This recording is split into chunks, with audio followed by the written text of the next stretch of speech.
Welcome back to our channel Vidyavech. आज हम लोग इस वीडियो के माध्यम से वैद्युति के एक नए टॉपिक को सीखने वाले जो कहलाती है वैद्युत विभव। वैद्युत विभव आप लोग जानते होंगे और नहीं जानते हो तो हम आपको बताएंगे वैद्युत विभव क्या होता है। वैद्युत विभव विद्युत की ही एक घटना है। जिस तरीके से आप लोग जानते हैं कि नदियां जो होती हैं, जो पानी होता है उच्च ऊंचाई से नीचे की तरफ आसानी के साथ बहता है। उसको मतलब कि फ्लो करने के लिए, वाटर को फ्लो करने के लिए हमें किसी अन्य फोर्स की आवश्यकता नहीं होती है। वो जलधारा ऊंचाई से नीचे की तरफ आसानी के साथ बहती रहती है। इधर में कोल्ड ड्रिंक लेते हैं, कोल्ड ड्रिंक का बोतल लेते हैं और वो कोल्ड ड्रिंक का बोतल वातावरण की अपेक्षा ठंडा हो तो वो बिना कुछ किए, बिना किसी प्रोसीजर के उस कोल्ड ड्रिंक की जो उष्मा होती है, जैसे वो बहुत ज्यादा ठंडा हो तो उसमें उस वातावरण की उष्मा धीरे धीरे उसमें ट्रांसफर होने लगती है और उस कोल्ड ड्रिंक की जो निम्न उष्मा है वो उच्च ऊर्जा में और उच्च ऊर्जा निम्न ऊर्जा में आसानी के साथ स्थानांतरित होने लगती है। इसमें किसी प्रोसीजर की आवश्यकता नहीं है। ये जेन्युइन प्रक्रिया है, ये मतलब कि खुद घटित होने वाली प्रक्रिया है, इसमें कोई दिक्कत नहीं। जिस तरीके से अगर हम किसी वस्तु को छोड़ते हैं, जैसे मार्कर हमने लिया और मार्कर को हमने छोड़ा तो ये हमने ऊंचाई पे लिया और इसको हमने छोड़ा, ये वस्तु कहां चलेगी? नीचे चलेगी। क्या ये वस्तु इस स्थान पर हमारे है तो क्या इसको बिना किसी बल के इसको इस ऊंचाई पर पहुंचाया जा सकता है?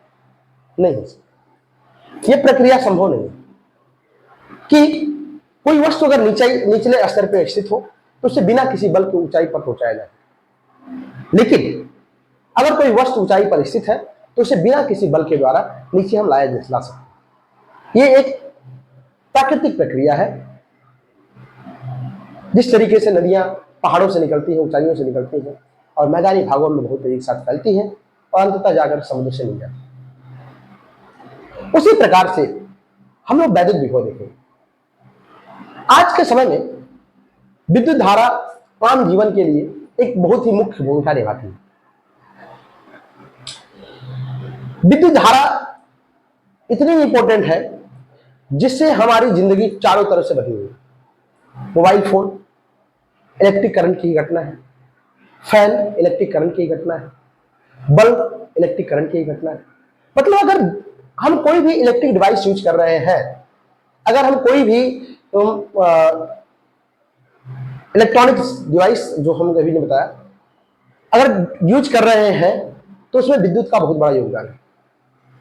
और इसी तरीके से विद्युत में भी हमने बताया था आवेश दो प्रकार के होते हैं, एक धनावेश होता है, एक ऋणावेश होता है। तो वैद्युत विभव जो होता है वो जो विद्युत धारा होती है उच्च विभव से निम्न विभव की तरफ प्रवाहित होती है। आप लोग देखते होंगे घर में बैटरी आती होगी तो उसके दो सिरे होते होंगे, एक धनावेश और एक ऋणावेश। एक प्लस साइन होता है, एक माइनस साइन होता है। माइनस साइन ऋणावेशित है और प्लस साइन धनावेशित। इसी वैद्युत विभव की बात करने वाले हम कि ये वैद्युत विभव होता क्या है, आखिरकार इसकी व्याख्या क्या होती है, उसको आज हम लोग सीखेंगे इस वीडियो के माध्यम से। बात समझ आ रही है मेरी? तो आइए देर न करते हुए टॉपिक को स्टार्ट करते हैं। इलेक्ट्रिक पोटेंशियल, वैद्युत विभव। वैद्युत विभव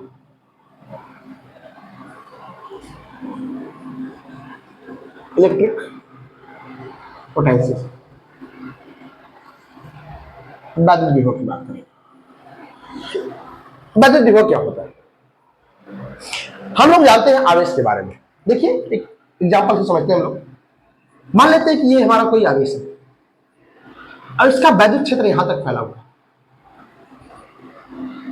इसके बाद ये जो हमने एरिया बना रखी है, ये हमने सर्कल जो बना रखा है, इसके बाद जो वैद्युत क्षेत्र है इसका, है ना, इसके बाद वैद्युत क्षेत्र 0 है। ठीक है, अगर इस सर्कल को हम पूरा करें तो इसके बाद वैद्युत क्षेत्र 0 है। ठीक है, तो अगर इसके बाद वैद्युत क्षेत्र 0 है तो ये जो एरिया कहलाएगी, ये जो हमारी एरिया है इसके बाहर की, ये इस आवेश के लिए इंफिनिटी की तरह वर्क करेगी, अनंत की तरह कार्य करेगी। मतलब अनंत की तरह कार्य करने का मतलब हमारा ये है कि यदि कोई आवेश अगर इस क्षेत्र में रखते हैं तो इसका इस आवेश का प्रभाव उस क्षेत्र पर होने वाला नहीं है, उस आवेश पर कोई प्रभाव नहीं पड़ेगा। दरअसल हम कूलॉम के नियम के अनुसार हम लोग जानते हैं कि जब कोई आवेश एक दूसरे के वैद्युत क्षेत्र में रखे जाते हैं तो वो एक दूसरे पर अगर समान प्रवृत्ति के हो, अगर दोनों आवेश समान प्रवृत्ति के हो, है ना, तो आकर्षण बल, और दोनों आवेश अगर विपरीत प्रवृत्ति के हो तो प्रतिकर्षण बल आरोपित करते हैं। ये बात हम लोग को पता है। लेकिन ये तभी हो सकता है जब ये दोनों आवेश एक दूसरे के वैद्युत क्षेत्र में स्थित हो, तभी हो सकता है। मान लीजिए कि ये कोई आवेश है और दूसरा कोई आवेश यहां पर स्थित हो इस स्थान पर, तो क्या यह आवेश, चलो इसको लेंगे, कोई आवेश यहां पर स्थित हो और इसका वैद्युत क्षेत्र हमारा ये, और ये दोनों वैद्युत क्षेत्र एक दूसरे से न मिलते हो, तो क्या ये इस पे कोई आवेश आरोपित करेगा? और क्या इसके द्वारा कोई इस पे बल आरोपित होगा? कोई बल आरोपित होगा। क्यों? क्योंकि ये दोनों आवेश एक दूसरे से भिन्न अलग, इनकी वैद्युत रेखा एक दूसरे को टच कर ही नहीं है। बात समझ रही है? तो इनके लिए ये अनंत है, इंफिनिटी है, इनके लिए ये इंफिनिटी। ये दोनों एक दूसरे को कोई बल आरोपित नहीं करेंगे। लेकिन अगर हम इसी आवेश को, ये आवेश है, अगर इस आवेश को हम इस स्थान पर लेके आते हैं तो इसका वैद्युत क्षेत्र देखिए, ये हमारा वैद्युत क्षेत्र बनता है।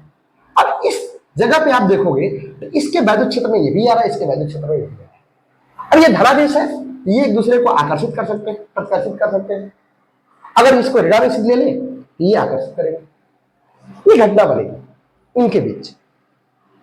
मैं क्या कह रहा हूं, समझ पा रहे हैं? मेरी बातें समझ में आ रही है कि यदि अगर इसके वैद्युत क्षेत्र, किन्हीं भी दो आवेशों का अगर वैद्युत क्षेत्र एक दूसरे को प्रतिच्छेदित नहीं करता है तो किन्हीं आवेश द्वारा, दोनों में से किसी आवेश द्वारा एक दूसरे पर कोई बल आरोपित नहीं। ठीक है, तो देखिए यहां तक तो इसका वैद्युत क्षेत्र 0 है, ये एरिया इसके लिए अनंत नहीं है। तो अगर मान लीजिए कि ये अनंत है और कोई एक धन परीक्षण आवेश लेते हैं क्यों, और इसको अनंत से हम लेके आए किसी बिंदु यहां तक, तो अगर किसी आवेश को, जैसे मान लीजिए ये पेन ही है, अगर हम इसको एक स्थान दूसरे स्थान पर स्थानांतरित करते हैं तो कोई ना कोई बल होता है, कोई ना कोई बल कार्य करता है। और जब बल कार्य करेगा, एक स्थान दूसरे स्थान पर वस्तु स्थानांतरित होगी तो कुछ दूरी होगी, तो वस्तु को एक स्थान दूसरे स्थान में ले जाने में कुछ ना कुछ कार्य करना पड़ेगा। बात समझ आ रही है? कोई ना कोई कार्य करना पड़ेगा। समझ में आ रही बात? तो इस स्थान से, अनंत से इस बिंदु तक Q0 को लाने में मान लेते हैं कि W कार्य किया, कितना कार्य किया? W। और आवेश कितना है? इतना। तो इस बिंदु का जो वैद्युत विभव बनेगा V बराबर W/Q। समझ रही है? कैसे होगा? इसकी एक परिभाषा से लिखते हैं, एक परिभाषा के अनुसार लिखते हैं। इसको हम लोग इरेज कर देते हैं, फिगर अलग बनाते हैं। ठीक है, देखिए ये हम अपना फिगर बनाते हैं। यहाँ पे ये फिगर देखने को मिलता नहीं है किताबों में। ठीक है, E बराबर यहाँ पे 0 लेते हैं और यहाँ से कोई धन परीक्षण आवेश को इस बिंदु तक लाते हैं, बिंदु P पर। यहाँ से यहाँ तक लाने में किया गया कार्य W, तो ये होता है V बराबर कितना? W/Q। ठीक है, आवेश कैसे लिखेंगे, इसकी परिभाषा कैसे लिखेंगे? वैद्युत विभव कहेंगे वैद्युत क्षेत्र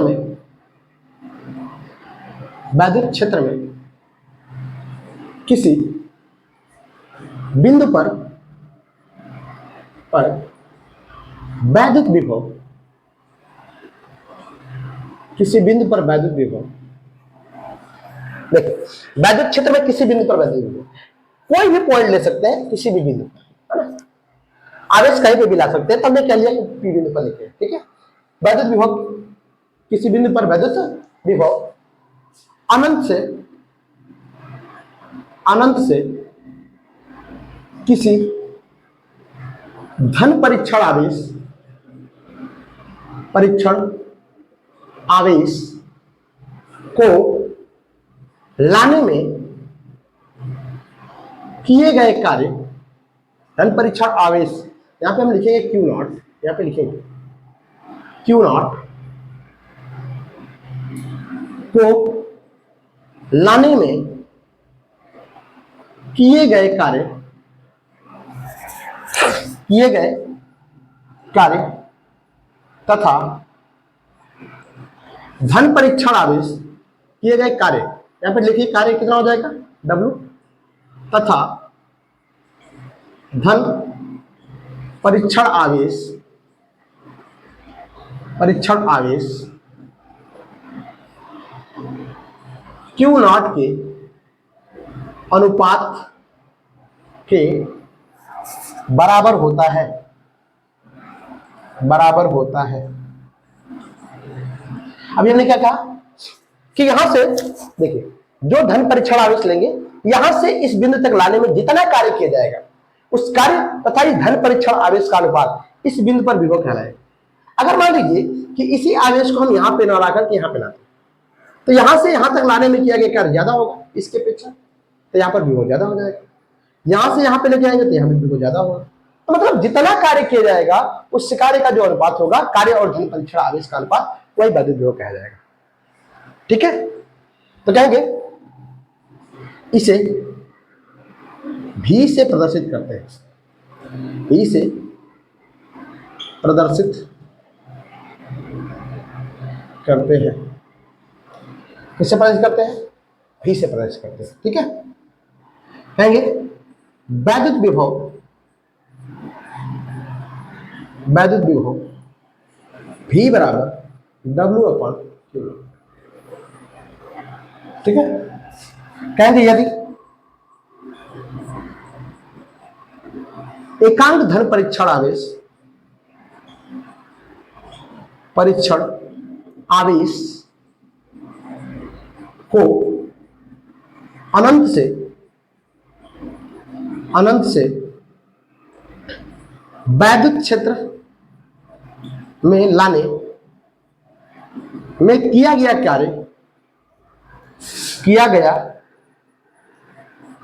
कार्य 1 जूल हो तो वैद्युत विभव, देखिए वैद्युत विभव कितना होगा? V बराबर कितना होगा जरा बताइए तो, कितना हो जाएगा? क्या कहा जा रहा है? लाने में किया गया कार्य 1 जूल, और किसको लाया जा रहा है? एक धन परीक्षण आवेश में, एकांक धन परीक्षण आवेश में। एकांक धन परीक्षण आवेश का मतलब ऐसा धन परीक्षण आवेश जिसका Q0 का मान कितना हो?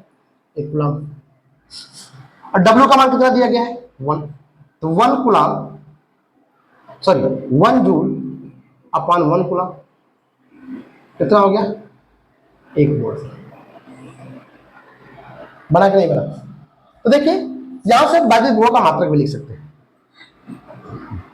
वैद्युत विभव का मात्रक, वैद्युत विभव का मात्रक हम लोग लिख सकते हैं। क्या होगा वैद्युत विभव का मात्रक? देखिए जूल प्रति कूलम तो लिख सकते हैं, जूल प्रति coulomb ORR volt, ORR volt.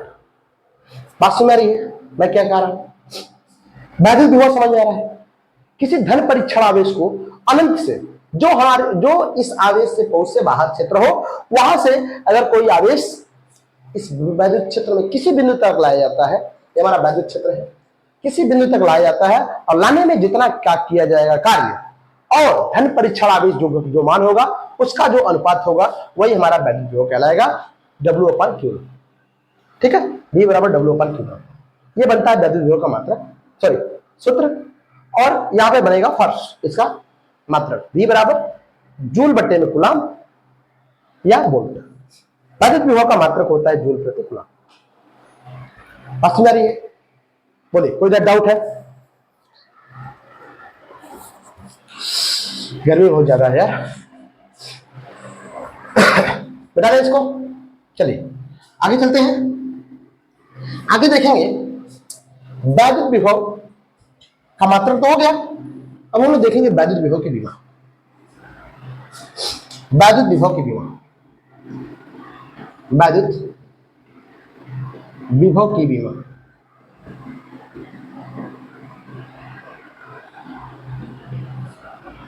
वैद्युत विभव की विमा क्या होती है वैद्युत विभव की विमा? इसको हम लोग देखेंगे आज। कहेंगे वैद्युत विभव की विमा बराबर, ये क्या है, V बराबर कितना होता है, W अपन क्यू नॉट। वैद्युत विभव की विमा बराबर कार्य की विमा, कार्य की विमा बटे में आवेश की विमा, आवेश की कार्य की विमा होती है ml टू T पे -2, ठीक है। और आवेश की विमा होती है AT। अब आप कहोगे सर कैसे होती है, ये निकाला जाता है, ये मान पहले निकाले जाते हैं, क्लास लेवल की ही चीजें, ये सारी चीजें क्लास लेवल की है ना। इसकी हमारी बीमा की बहुत बड़ी बृहद वीडियो है, 1 घंटे की वीडियो है, 1-1.5 घंटे की, उससे आप जाके देख सकते हैं। मोस्ट इंपोर्टेंट वीडियो है, आपके लिए बहुत ज्यादा हेल्पफुल होगा, ठीक है। ये देखिए, ये नीचे है, इसको ऊपर ले जाएंगे कितना हो जाएगा, ml टू T पे -2, ये T माइनस है, ऊपर जाएगा क्या जाएगा, प्लस है, ऊपर जाएगा तो -1 हो जाएगा, ये हो जाएगा A -1। खाते जुड़ जाएंगे, क्या देंगे, ml टू T पे -3, A पे -1। और एक बात हम हमेशा याद रखेंगे कि जो भी बीमा लिखते हैं, बीमा को हम लोग बड़े ब्रैकेट में, कैपिटल ब्रैकेट में, ठीक है। तो ये इसकी बीमा हो जाएगी वैद्युत विभव की बीमा। एग्जाम से कभी कभी पूछ देते हैं, पूछ दिया जाता है कि वैद्युत विभव की बीमा क्या होती है, 1 नंबर में ऑप्शनल में देखने को आपको मिल जाएगा कि ऑप्शनल में क्या होता है, वैद्युत विभव की बीमा कितनी है, तो आप यहाँ से निकाल सकते हैं कार्य बट्टे में, मतलब प्रूफ करने के लिए दे दिया जाए तब भी 1 नंबर में देगा बीमा, और अगर ऑप्शनल में दे दिया तब भी 1 नंबर में। तो अगर आपको याद नहीं है तो आप इस तरीके से कार्य बट्टे में आवेश की बीमा, और इसकी बीमा इतनी होगी, इसकी इतनी, और इसको हल करके इतना मान निकाल सकते। बात समझ आ रही है, कोई डाउट है आपको? चलिए आगे चलते हैं। अगली पॉइंट हमारी होगी वैद्युत विभवांतर। वैद्युत विभवांतर, जिस तरीके से हमने वैद्युत विभव देखा, वैद्युत विभवांतर, विभवांतर कहेंगे electric potential difference, potential difference, ठीक है। इलेक्ट्रिक पोटेंशियल डिफरेंस क्या होता है, इलेक्ट्रिक पोटेंशियल डिफरेंस बताइए। इलेक्ट्रिक पोटेंशियल डिफरेंस क्या होता है? डिफरेंस मतलब समझ पा रहे हैं, डिफरेंस मतलब क्या होता है, अंतर। डिफरेंस मतलब क्या होता है, अंतर, साफ साफ अंतर। अब देखिए क्या करेंगे, ये घटना जो होती है ये वैद्युत क्षेत्र के अंदर होती है। जैसे मान लीजिए कि ये हमारा कोई धनावेश है, ठीक है, वो बिंदु पर स्थित है, और यहां से कुछ दूरी पर एक बिंदु ए स्थित है, और इससे कुछ दूरी पर एक बिंदु बी स्थित है, ठीक है। और यहां पे हम लोग ने रखा है धन परीक्षण आवेश की, ठीक है। तो इस बिंदु का जो वैद्युत विभव हो जाएगा, ये हो जाएगा VB, यहाँ पे हो जाएगा V, ठीक है। और वैद्युत क्षेत्र, ये पूरा का पूरा वैद्युत क्षेत्र है, ये पूरा का पूरा वैद्युत क्षेत्र है, इसमें लगने वाला बल इतना, ये पूरा का पूरा वैद्युत क्षेत्र। और इस वैद्युत क्षेत्र में B बिंदु पर हमने रखा है Q नॉट आवेश, और वैद्युत क्षेत्र के अंदर ही एक बिंदु से B से A तक, B से A तक या A से B तक, B से A तक जाने में किए गए कार्य, है ना, यहां से यहां तक जाने में किया गया कार्य कितना होगा, B से A, इसको लेके कहां पे, यहां वैद्युत क्षेत्र में A B बिंदु से A बिंदु तक या किसी एक बिंदु से दूसरे बिंदु तक जाने में किए गए कार्य तथा धन परीक्षण आवेश का अनुपात वैद्युत विभवांतर कहलाता है। बस में रहिए, और इस बिंदु पर इतना विभव, यहाँ पे इतना विभव। और हम लोग एक बात और जानना जरूरी है आपको कि जो धन परीक्षण आवेश होता है, इसके पास जो बिंदु होगा, मतलब आवेश के पास जितनी भी पॉइंट होगी वहां पर वैद्युत विभव उतना ही ज्यादा होगा, और आवेश से दूर जो बिंदु होगा उस पर वैद्युत विभव उतना ही कम होगा। बस में रहिए, इस पर हम डिस्कस करेंगे आगे, ठीक है, इसमें ज्यादा कुछ करेंगे होते हैं। तो देखिए आइए परिभाषा लिखते हैं, फिगर बना लीजिएगा, ठीक है। कहेंगे वैद्युत क्षेत्र में, वैद्युत क्षेत्र में धन परीक्षण आवेश, धन परीक्षण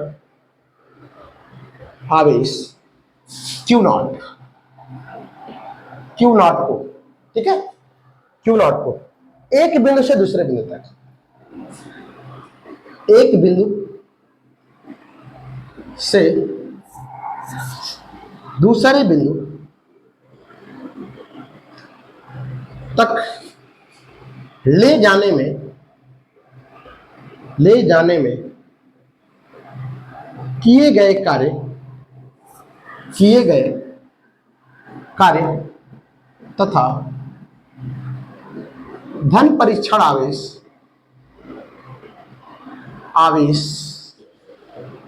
का अनुपात वैद्युत विभवांतर कहलाता है। वैद्युत विभवांतर कहलाता है, ठीक है। अच्छी बात है, कहेंगे माना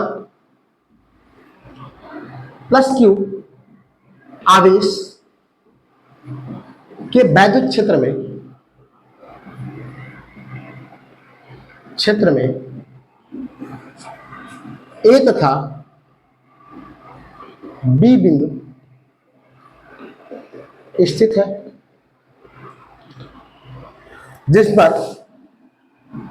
जिन पर वैद्युत विभव क्रमशः भी ए तथा भी बी, ठीक है, कहेंगे भी बी है। धन परीक्षण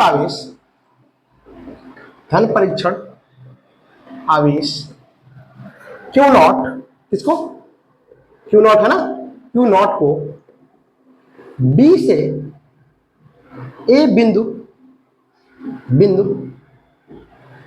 तक ले जाने में किया गया कार्य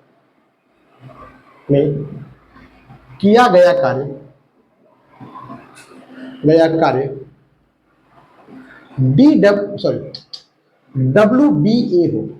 कहां से कहां जा रहे हैं, बी से ए तक जा रहे हैं, तो बी ए हो तो वैद्युत विभवांतर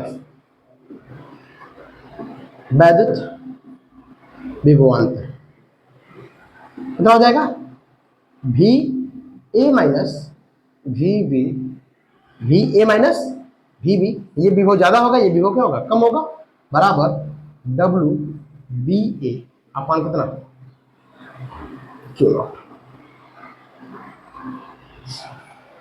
ठीक है।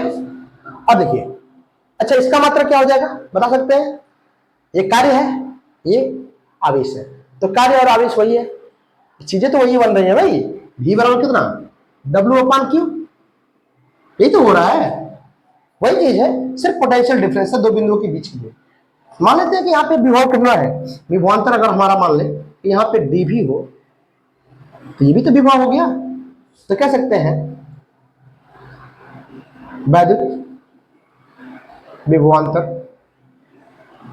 का मात्रक। वैद्युत विभवांतर का मात्रक क्या होगा बोले तो, जूल, हिंदी में लिखते हैं जूल प्रति कूलम या जूल प्रति कूलम या वोल्ट, ठीक है। बीमा क्या हो जाएगी, वैद्युत विभवांतर वैद्युत विभवांतर की बीमा, जो वैद्युत विभव की बीमा होगी वही वैद्युत विभवांतर की बीमा हो जाएगी, सेम। तो क्या देंगे, यम यल टू टी पे माइनस 3 ए पे माइनस 1, ये इसका मान हो जाएगा। बात सुन रही है, बोलिए कोई दिक्कत है, चीज दिखाई दे रही है ना पूरा, ठीक है, दिखाई दे रहा है, कोई दिक्कत नहीं। ये इसका पूरा मान बनेगा, ठीक है, ये पूरा मान बनेगा, ये इसका वैद्युत विभवांतर का मात्रक हो जाएगा, ये इसकी बीमा होगी इस तरीके से। तो वैद्युत विभवांतर को रिप्रेजेंट करना हो तो ये फिगर बनाना बहुत जरूरी है, ठीक है। लेकिन वैद्युत विभव को अगर रिप्रेजेंट करना हो तो आपको फिगर बनाने की कोई जरूरत नहीं है, सिर्फ आप डेरिवेशन कर मतलब कि थ्योरी लिख दोगे बस, कोई ज्यादा नहीं।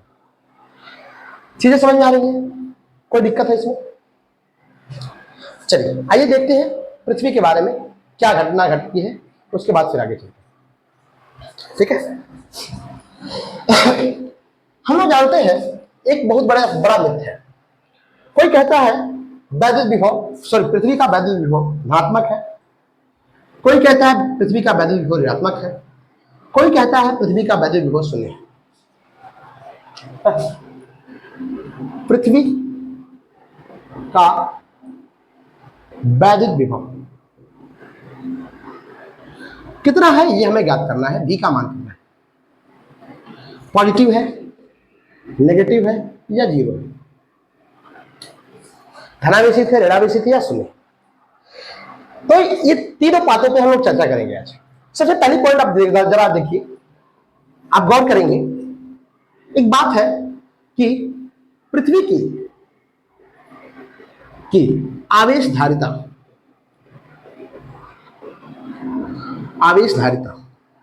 C का जो मान है, धारिता अनंत होती है,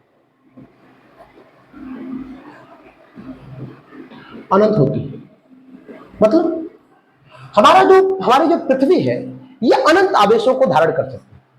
इसकी इतनी बड़ी कैपेसिटी है कि ये इंफिनिटी चार्ज को एक्सेप्ट कर सकती है। तो एक फार्मूला होता है, यहाँ पे एक फार्मूला होता है, Q बराबर होता है V/C। और अगर C का मान हम इंफिनिटी रखें तो कितना हो जाएगा, Q बराबर कितना हो जाएगा, V/में इंफिनिटी। और जब किसी संख्या के बटे में इंफिनिटी होता है तो इसका मान कितना होता है, जीरो। और किसी संख्या का पावर जीरो होता है, इसका मान कितना होता है, बटे में इंफिनिटी, तो इसका मान कितना हो जाएगा।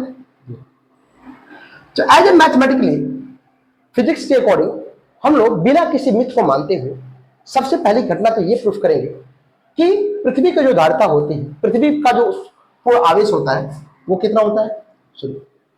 मतलब पृथ्वी उदासीन होती है,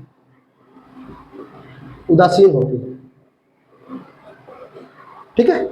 पृथ्वी पर कोई आवेश नहीं है, पहला तो मैंने प्रूफ कर दिया। दूसरी घटना बनती है ये कि एक बात समझिए, जब हम लोग अपने घरों में लाइट जलाते हैं और घर का वोल्टेज कम हो तो हम लोग क्या करते हैं, उसका एक फेस हम लोग पोल से लेके आते हैं। जैसे मान लीजिए अगर हम पोल रखें तो हम लोग एक फेस अपने पोल से लेके आए और एक फेस ये हमें अगर बल्ब जलाना हो, है ना, सॉरी, इस तरीके से हम अगर बल्ब जाए तो एक फेस हम क्या करते हैं, अर्थ से लेके आते हैं। और ये जो करंट आ रहा होता है इसमें ये धनावेशित होता है। और हम लोग को पता है, हमने अभी बताया कि जो वैद्युत विभव होता है वो उच्च विभव से निम्न विभव की तरफ प्रवाहित है ना, ऊंचाई से नीचे की तरफ, ये इस तरीके से फ्लो होता है। तो देखिए अब जो करंट होगी यहां से बल्ब तभी जलेगा जब इसका विभव शून्य मतलब कम होगा।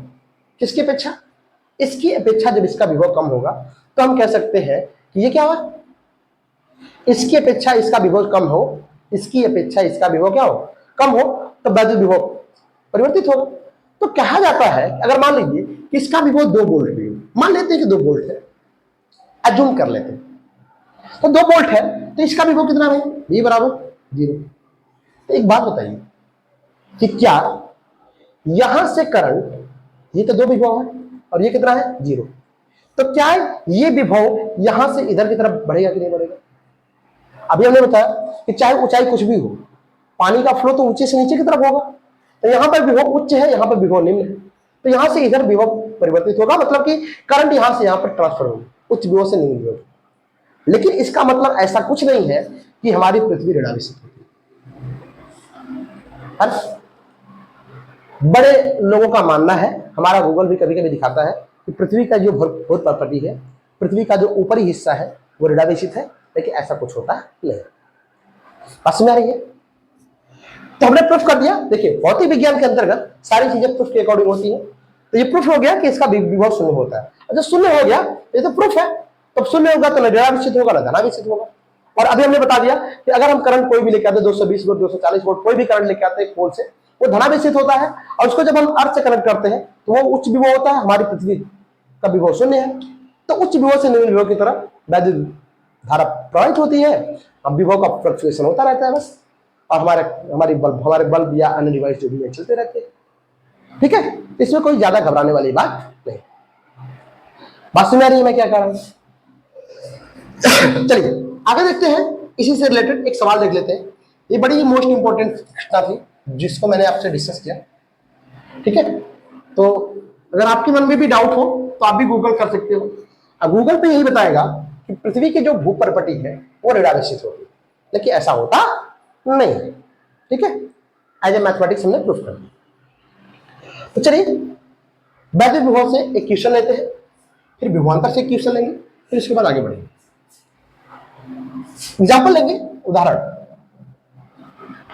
उदाहरण हमारा होगा पहला, कहेंगे 9 गुणे 10 के पावर 4 कूलाम आवेश,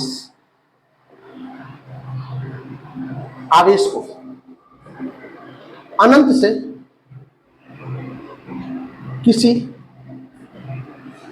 वैद्युत क्षेत्र में लाने में किए गए कार्य की गणना कीजिए।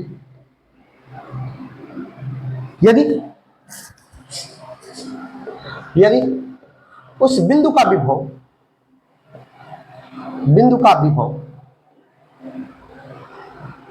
1500 वाट 1500 वोल्ट हो। ठीक है, ये सवाल हमारा है और इसको हम लोग अभी हल करेंगे। सबसे पहले हमने बताया था आपको, सवाल लगाने से पहले हम लोग क्या दिया गया है वो ले लेते हैं और क्या निकालना है ये हमें ज्ञात करना हो। ठीक है, तो देखिए दिया क्या गया है, Q का मान दिया गया है आवेश 9 गुणे 10 के पावर 4 गुना, विभव का मान दे दिया गया है 1500 वोल्ट। ठीक है, क्या निकालना भाई, किए गए कार्य की गणना करनी है, मतलब हमें क्या निकालना है, W निकालना है। ठीक है, अब हम सवाल लगाएंगे, कहेंगे हम जानते हैं और अभी हमने फार्मूला पढ़ा वैद्युत विभव का, V बराबर W बटे में Q0। सो Q0 मान लीजिए, हमें निकालना है कार्य, ये इधर डिवाइड इधर जाएगा मल्टीप्लिकेशन हो जाएगा, W बराबर हो जाएगा V इंटू Q0। सारे मान रख दीजिए, V का मान 1500 गुणे इसका मान कितना हो जाएगा 9 गुणे 10 के पावर 4 गुना, ये हो जाएगा W बराबर 15 छक्का 90, 9000 गुणे 10 के पावर 4 1 2 3। इसे हम लोग लिख सकते हैं 9 गुणे 10 के पावर 3 गुणे 10 के पावर 15 9 135 135। इससे हम लोग लिख सकते हैं कितना, देखिए 1 2 3 4। ठीक है, और ये हो जाएगा हमारा क्या जूल। W बराबर हमारा बनेगा 1.35 4 4 8 गुणे 10 के पावर 8। मतलब कि अनंत से कोई अगर आवेश हो उसको, ये अगर आवेश है और अनंत से किसी वैद्युत क्षेत्र में लेके आते हैं तो उस बिंदु पर जो वैद्युत विभव हमारा होगा वो कितना होगा, इतना होगा, सॉरी इतना कार्य किया जाएगा उस वैद्युत विभव को लाने में। वैद्युत विभव तो दे रखा है B का मान। ठीक है, तो किसी आवेश को अनंत से किसी वैद्युत क्षेत्र में लाने में किया गया कार्य जो होगा वो इतना होगा, अगर उस बिंदु पर वैद्युत विभव इतना हो तो। ठीक है, बात समझ आ रही है? अच्छा, दूसरा हम लोग देखेंगे, ये वैद्युत विभव का हो गया। वैद्युत विभवांतर का एग्जांपल देखते हैं। वैद्युत विभवांतर का एक एग्जांपल देखेंगे, फिर उसके बाद आगे चलेंगे। ठीक है, कहेंगे उदाहरण नंबर 2। ठीक है, दूसरा एग्जांपल देखेंगे, कहेंगे 5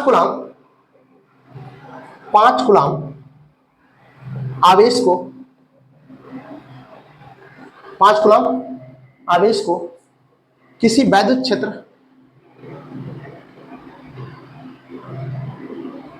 5 कूलाम आवेश को किसी वैद्युत क्षेत्र में एक बिंदु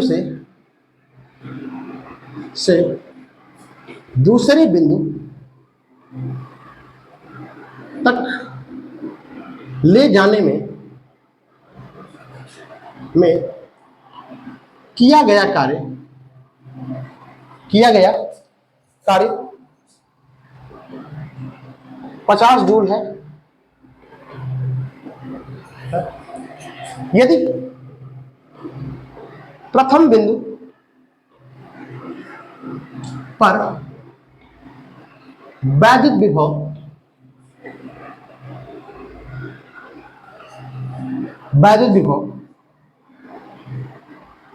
10 वोल्ट है तो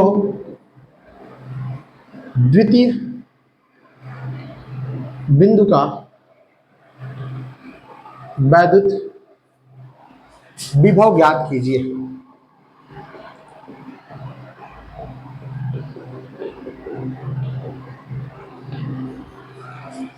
ठीक है, द्वितीय बिंदु का वैद्युत विभव ज्ञात कीजिए, यही हमें ज्ञात करना है। तो सबसे पहले अभी हमने कहा इस सवाल जो दिया है उसको हम लोग लिखेंगे कि दिया क्या गया है। दिया है क्या है, Q का मान, Q नॉट का मान दिया गया है 5 कूलम। W का मान दिया गया है कितना है 50 जूल, 50 जूल। ठीक है, और VA का मान दे रखा है 10 वोल्ट। हमें निकालना है दूसरे बिंदु का मान VB का। कहेंगे हम जानते क्या जानते हैं भाई, VB माइनस VA बराबर V यहाँ पे AB बटे में कितना Q नॉट। ठीक है, पहला बिंदु दे रखा है, दूसरे बिंदु का हमें ज्ञात करना है। ठीक है, पहला बिंदु हमारा A है, A का मान दे रखा है कितना 10 वोल्ट, दूसरे बिंदु का ज्ञात करना है। ठीक है, दूसरे बिंदु का ज्ञात करना है, VA का मान दे रखा है, VB का मान ज्ञात करना है। तो कह देंगे VB बराबर WAB upon Q not minus में प्लस VA हो जाएगा। देखिए WAB का मान कितना है 50, बट्टे में इसका मान कितना है 5 प्लस इसका मान कितना है 10, कितना हो जाएगा, काटेंगे 10, तो 10 प्लस 10 बराबर 20 वोल्ट। तो V का मान मिलेगा, VB का मान मिल जाएगा 20 वोल्ट। ये हमको मान प्राप्त होगा। बात समझ आ रही है, बोलिए, बात समझ आ रही है, कोई डाउट है यहाँ पे? चीजें समझ में आ रही होगी आपको कि वैद्युत विभवांतर किस तरीके से मान ज्ञात करते हैं, इसको 1 बाई 1। ऐसे अगर आपको सवाल दे दिया जाता है तो आप बहुत ही आसानी के साथ इसको लगा पाओगे। ठीक है, कोई दिक्कत है इसमें? चलिए आगे चलते हैं।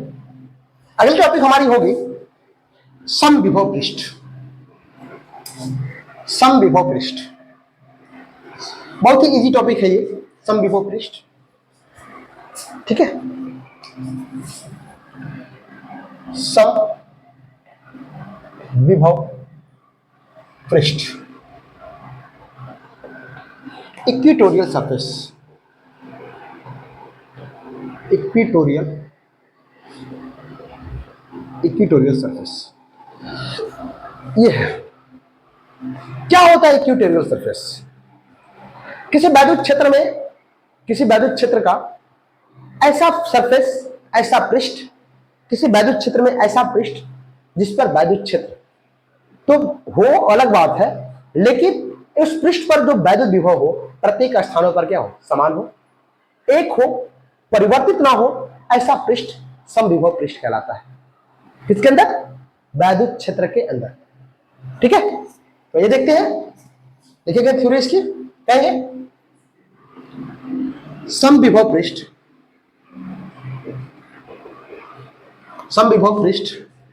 वैद्युत क्षेत्र में एक ऐसा पृष्ठ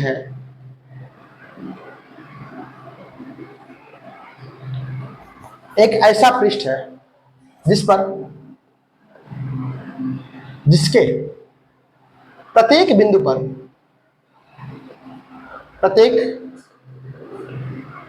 बिंदु पर वैद्युत विभव समान होता है, नियत होता है। ठीक है, ऐसा बिंदु क्या कहलाता है? समविभव पृष्ठ कहलाता है। इसकी एक खासियत होती है, सबसे इंपॉर्टेंट चीज, इसमें दो चीजें होती हैं। देखिए, इक्वेटोरियल सरफेस जो होता है, समविभव पृष्ठ जो होता है, इस पर अगर हम एक स्थान दूसरे स्थान पर जाते हैं, समविभव पृष्ठ पर अगर हम एक स्थान दूसरे स्थान पर किसी आवेश को स्थानांतरित कर रहे हैं, तो उसके द्वारा जो किया गया कार्य होता है शून्य होता है। क्यों शून्य होता है? क्योंकि विभव शून्य प्राप्त होगा, विभवांतर हमें शून्य प्राप्त होगा, और जब विभवांतर शून्य होगा तो कार्य भी कितना होगा? शून्य होगा। आइए देखते हैं, कहेंगे समविभव पृष्ठ पर धन परीक्षण आवेश Q नॉट को एक स्थान से दूसरे स्थान तक ले जाने में किया गया कार्य,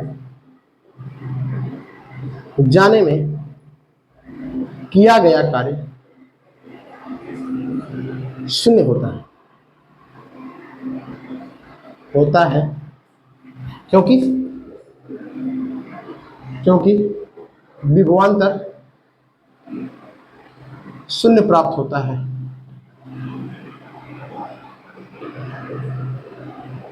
ठीक है, देखिए हम जानते हैं VB माइनस VA बराबर WAB अपन कितना हो जाएगा? क्यों ना? ठीक है, विभवांतर हमारा शून्य हो जाएगा VB माइनस VA। क्यों? क्योंकि प्रत्येक बिंदु पर विभव समान है, तो इसका मान 0 हो जाएगा। ठीक है, तो हम यहां पे लिख सकते हैं VAB बराबर VB minus VA into Q naught. ठीक है, Q नॉट, और Q naught is equal to 0 है, तब VB minus VA is equal to 0। ये प्रूफ हमने कर दिया कि विभवांतर क्या होता है? शून्य होता है समविभव पृष्ठ पर। समविभव पृष्ठ पर विभवांतर शून्य होता है। दूसरी पॉइंट इससे भी आती है, सेकंड पॉइंट, समविभव पृष्ठ ऐसे कोई दो समविभव पृष्ठ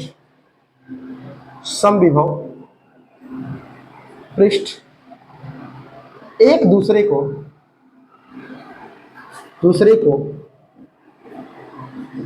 प्रतिच्छेदित नहीं करते हैं।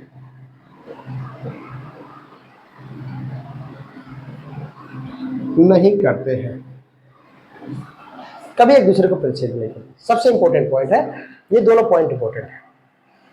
ठीक है, समविभव पृष्ठ पर एक स्थान से दूसरे स्थान तक किसी धन परीक्षण आवेश को ले जाने में किया गया कुल कार्य शून्य होता है, और कोई भी दो समविभव पृष्ठ एक दूसरे को कभी प्रतिच्छेदित नहीं करते हैं, उनका विभव पृष्ठ अलग अलग हो।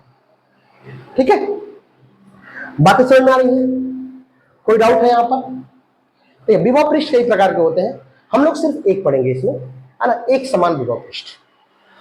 ठीक है, इसमें हम लोग पढ़ेंगे इसकी एक प्रॉपर्टी, एक समान विभव पृष्ठ, और इसके बाद फिर चैप्टर को खत्म, इस टॉपिक को खत्म करेंगे। ठीक है, पढ़ेंगे एक समान विभव पृष्ठ, समान विभव पृष्ठ, इसकी उपयोगिता होती है। ठीक है, मान लीजिए कि यहां पर कोई दो प्लेटें हैं, ये हमारी धनावेश प्लेट हो। ठीक है, जब हम किसी चालक प्लेट पर धनावेश आरोपित करते हैं तो उसके प्रत्येक बिंदुओं पर धनावेश या ऋणावेश एक समान रूप से वितरित होता है दोनों से होकर। ठीक है, ये हो तो इसके बीच हम देखेंगे वैद्युत बल रेखाएं ये चलेंगी। अब प्रत्येक बिंदुओं पर वैद्युत बल रेखाओं की जो डिस्टेंस होगी वो बराबर होगी, और जब वैद्युत बल रेखाओं की जो डिस्टेंस होगी वो बराबर होगी तो इसका वैद्युत क्षेत्र भी बराबर होगा। जब वैद्युत क्षेत्र बराबर होगा तो इसका वैद्युत विभव भी बराबर होगा। मान लेते हैं कि इसके बीच का विभव दूरी d है, इसका वैद्युत क्षेत्र E हो, तो प्रत्येक बिंदु पर जो वैद्युत विभव बनेगा V बराबर E इंटू डी, ये मिलेगा। ठीक है, तो किन्हीं दो समांतर प्लेटों के बीच, दो समांतर तथा विपरीत प्लेटों के बीच, है ना, दो समांतर तथा विपरीत आवेशित प्लेटों के बीच का जो विभव होता है, विभव पृष्ठ, वो एक समान विभव पृष्ठ कहलाता है। ठीक है, दो समांतर विपरीत प्रवृत्ति के आवेशित प्लेटों के मध्य वैद्युत विभव एक समान वैद्युत विभव कहलाता है। ठीक है, और ऐसा पृष्ठ एक समान विभव पृष्ठ है। बात समझ आ रही है? कोई डाउट है यहां पर? मुझे नहीं लगता कि कोई डाउट होना चाहिए, क्योंकि 1 by 1 टॉपिक को बहुत ही बखूबी की तरीके से डिफाइन किया जा रहा है।